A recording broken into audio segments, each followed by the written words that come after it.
আসসালামু আলাইকুম। আজকে পাকা আমের আচার বানাইছি আমি। এই পাকা আমের আচারটা কিন্তু খেতে খুবই মজাদার হইছে।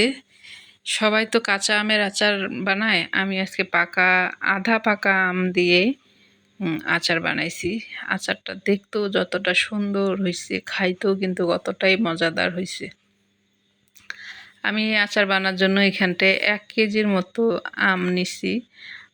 আমটা পাকা কিন্তু নরম হয়নি, শক্ত আছে, হলুদ হয়ে গেছে আমটা। তো এই পাকা আমের আচারটা খেতে কিন্তু খুবই মজাদার একটা আচার হয়েছে। আমি প্রথমে এই আচারটাকে কেটে চিনি ১ বাটি চিনি দিছি ১ কাপের মতো। আমটা কিন্তু মিষ্টি আছে, বেশি চিনি দিতে হবে না। চিনি দিয়ে মেখে আমি কিছুক্ষণ রেখে দিছিলাম। চিনিটা যখন গলে গেছে তখন আমি কড়াইয়ের মধ্যে আমটাকে ঢেলে দিলাম। কড়াইয়ের মধ্যে আমটাকে ঢেলে দিয়ে একটু নাড়াচাড়া করতে হবে। জালটা কিন্তু আমি ধরাই দিছি, মিডিয়াম জালে দিছি। বেশি জাল দিলে কিন্তু পুড়ে যাবে, তখন কিন্তু আচারের স্বাদ নষ্ট হয়ে যাবে। আমি এখানে একটা তেজপাতা দিছি, দারচিনি একটা দিছি, আর 2টা লং দিছি। এই আচারের মধ্যে কিন্তু তেমন কোনো মশলা দিতে হবে না। এটা একটা মিষ্টি আচার, পাকা আমের আচার যখন, এটা মিষ্টি হবে।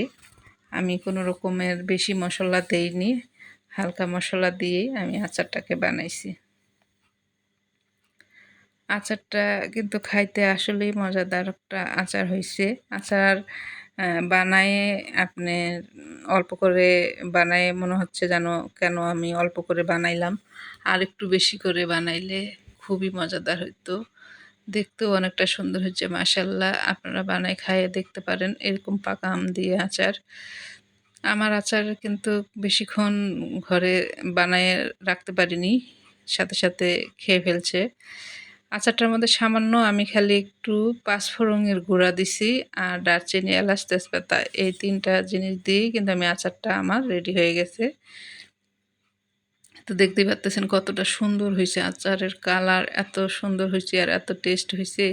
এই আচারটা আপনি চাইলে রুটি দিয়েও খেতে পারেন, কিংবা পরোটা দিয়েও খেতে পারেন, ভাত দিয়ে তো খাওয়া যাবেই, এমনিই খাওয়া যাবে। আমার ঘরে এমনিতেই খেয়ে ফেলছে সবাই। তো মনে হচ্ছে আরও বেশি করে বানাইলে ভালো হতো। আপনারা কেউ বানাইলে অবশ্যই বেশি করে আম দিয়ে বানাবেন, না হলে পরে মনে হবে যে কেন বেশি করে আম নিয়ে বানাইলাম না। তো দেখতে পাচ্তেছেন কতটা সুন্দর হয়েছে আমার এই আচার। ভালো লাগলে বানায় খান সবাই। আবার নতুন কোনো আচারের রেসিপি নিয়ে আবার আসবো। ভালো থাকবেন সবাই। এই পর্যন্ত থাকলো এই ভিডিও। আল্লাহ হাফিজ।